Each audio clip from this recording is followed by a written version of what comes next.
Hi, I'm Margaret Chan. This is my club story.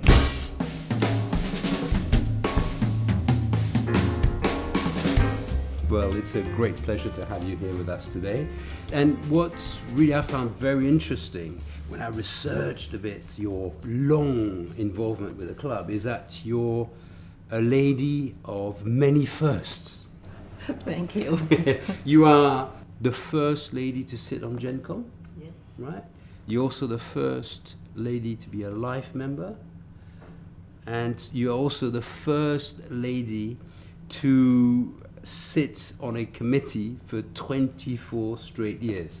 So you've definitely given a lot to the club.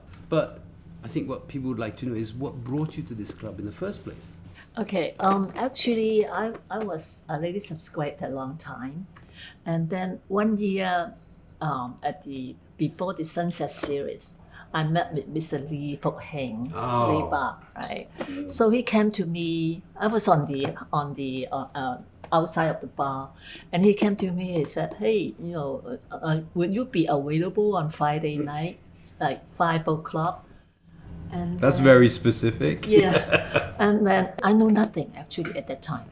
So Mr. Lee started trying to train me, so got me out on the Friday night series. And of course, the Sunset Series are a little bit relaxed, right? It's a short course. So from then on, and I joined him on his Sunday races in Hippie Haven, on the Julep 1 and Julep 2. And then he taught me how to do the runner on Julep 1 and Julep 2, that how to crank and how to be a trimmer on his Genoa and Spinnaker. So I was the first lady again to do the foredeck for the roughing cast. Wow. Yeah, the end-to-end bowl is not an easy job though, right? Oh, far from it. I know a lot of men who cannot do it, including myself. Yeah, because you really have to take it off and then return and then put it back. So came back to the club to do the autumn regatta, sail with Mr. Lee for a few times. And then because of the Sunset Series, I cool with Carl Court one time. So, and then... What sort of boat was that? Do you remember which boat? He has a 37 Campbell Nicholson. Mm-hmm. So, of course, Sunset Series sometimes have no wind, that we have fun, like drink beer and things. So I started to go out with them on Sunday again, right? So we sell like Boxing Day race around the Lantau Island, and most of the races in the harbour and in Hippie Haven. And then Carl Court wants to do more outside of Hong Kong races. Mm-hmm. So he started to build a boat in Block Island. So he built a boat, and then of course, he knows some of the American like Bruce Nellen, and they actually sail with him. The marine manager who owned the marine, who built Beverage, the very first Beverage, is a member of the New York Yacht Club. Yeah. So he, at that time, 25 years ago, we done the second one in 2019. 25 years ago, so we done the 100 years anniversary. So Carl Court is not a member of the New York Club. So he has the manager of the boatyard to enter the race for him. So we won that race. And that race is very special. Wow. The owner of the race will receive a letter from Queen of England. So like a certificate, yeah. So hang on, the New York Yacht Club, if you won it, you got a letter from the Queen of England. The Queen of England? Yeah. How is that possible? They have the connection, I think. No, yeah, of course. That's quite amazing. So, like 2 years ago, we done it again, but with the help of Lowe. But Lowe is a member, right? Yeah. So he helped us just to enter the race. So we won that race again. Wow. Yeah. That's quite something. So suddenly you went from sailing ruffians with Uncle Lee to sailing some of the top-end boats in international competitions, right? Yeah, I was lucky. And a lot of people in the club, I'm sure, don't know that you have quite a stellar resume when it comes to offshore races. And I think I want to quote, I think, a gentleman called Gavin Brady, who's also a member of the club and a pro sailor, who gives an example in a Sydney Hobart, where you're going downwind, it's 30 knots, and it's very much on edge. The watch system is not exactly working yet because there's sail changes and jibes, So everybody's getting a bit quiet, and he goes down deck, and what does he see? He sees you in your wet weather gear, trying to help keep the boat dry. And he was very impressed with that. And that was back quite some time. So he started sailing with you in '94, probably very close to those, the China Coast Guard. those things. Yeah. So you've done Fastnets, Rolex Fastnet, you've got the Rolex Sydney Hobart, the Rolex China Sea Sea Race. Race. You've done the Centenary for New York Yacht Club, the 125th for New York Yacht Club. You're really one of our major ambassadors on all those offshore races, right? So any race that springs to mind, any one that you think, well, this is the one I prefer? I mean, of course, the Sydney Hobart is, really competitive, right? At the time when we finished, we didn't even know that we were, the winner of the trophy. We arrived at night, right? It's very late at night. So when we get on the car park, we went to the truck and tried to find our suitcases. The suitcases are all laid around the glass and next to the car and the thing. So the truck and thing. So we found our suitcases and went to the hotel. And in the hotel, and I settled down and switched the TV on. It was like 3-4 a.m. in the morning. The news already say that we were the winner of the race. on handicap, right? On handicap, right? So we are not sure yet, because the last boat actually you have came to wait in like until the last one's in, the right? 2nd of January. So we are saying provisional winner. So we went down, the crew and us went down to the Constitution Dock. A reporter came in and want to interview Carl Kwok and say, hey, we heard of the news that you were provisional, handicap winner, and we like to do the marketing for you. Carl Kwok said, no need. So, and then after the lunch, all the crew actually left. And then I went shopping to get suitcases to collect. Shopping, obviously, right? No, suitcases for the trophies, because there's so many different types of trophies. So, and then on the prize giving day, the sponsor actually announced that we were the handicap owner. I think it's the 3rd of January. On 2nd of January, we went to the harbour and see the smaller boat come in. Yep. The time was behind us, Yeah. right? So we won the race. And then the prize giving party, of course, the sponsor will stand up and make a speech. It's, thank you very much for everybody and wearing our watch. It's really, it's a very good speech, right? Same sponsor as we have here, you can Yes, mention the sponsor. name. Yeah. You're wearing the watch. Yeah. And also, Rolex also sponsors St. Francis Yacht Club. Yeah. Big Boat Series. We won that race too, right? Wow. Yeah. All the events and all the races that you've taken part in, you and Beaugest and the Beaugest program and Carl and Gavin, there is one anecdote which it shows how small the world is. It was quite a number of years back. It was a Nouméa race. Yes. It was on the 80-footer Beaugest at the Yes. time, right? What happened? We were actually sailing from Auckland to Nouméa. And one evening before, we were actually approaching Nouméa because of the biggest boat, and then we know that on the handicap we will be the winner of the race, right? So maybe like 2-3 days later, we started our race. And the boat manager, Cameron, ran down below. We were resting, we have 2 shifts, right? We were resting down below. And he said, everybody goes up. The boat is going to break into 2 pieces. It was pretty gnarly conditions, right? It was Yeah. pretty windy. Yeah. So we went up immediately, wear our life jacket and everything, and then grab bag and everything. So we were up on the deck, and then light raft was already on the deck. So of course, down below there's a notice and saying raft 1, raft 2, who will be on the raft 1, who will be on the raft 2, right? Mm-hmm. So and then they call the number, like 1, 2, 3, 4, 5, 6, 7, 8. So, and then if the number is missing, meaning somebody is still down below, Yeah. right? So everybody was up on the deck. And then Gavin was still driving, right? So we were saying, because the leakage actually is from the right-hand side, from the deck down to the hull, the side of the hull.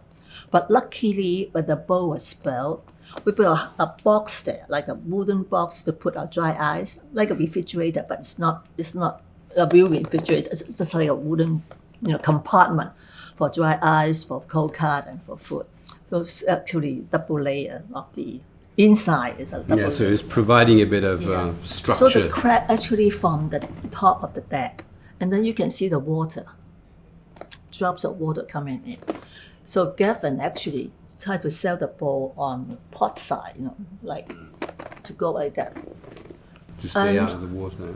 Then we had the navigator down below and talking to whatever, nearby, satellite. And then we were able to talk with a ship.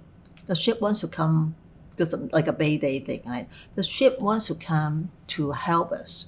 But at the time in the ship, Gavin expected when the ship came, we'll be gone.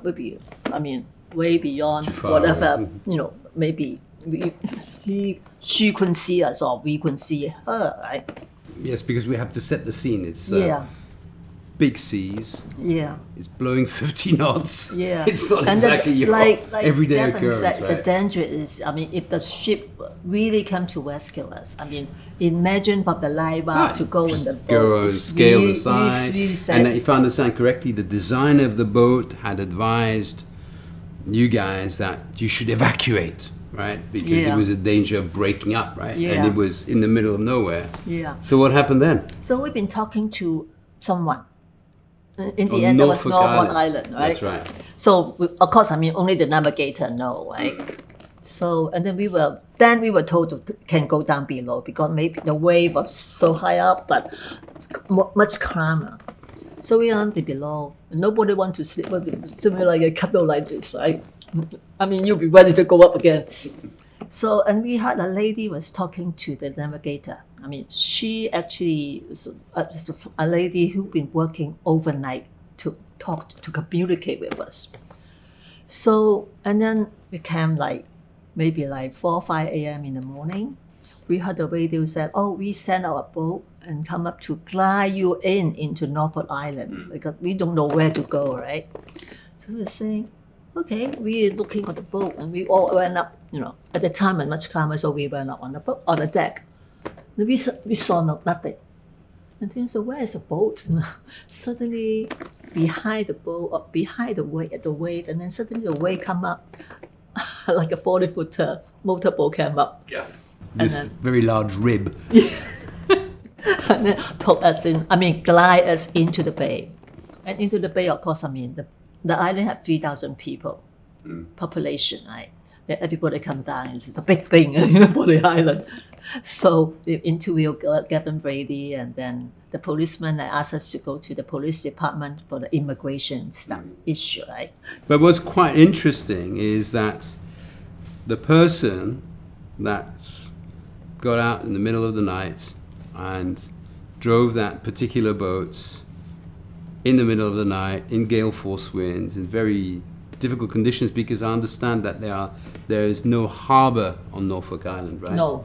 So you have to launch it, the boat, and go out there, is no other than our boatyard manager, Dean, right? Yeah.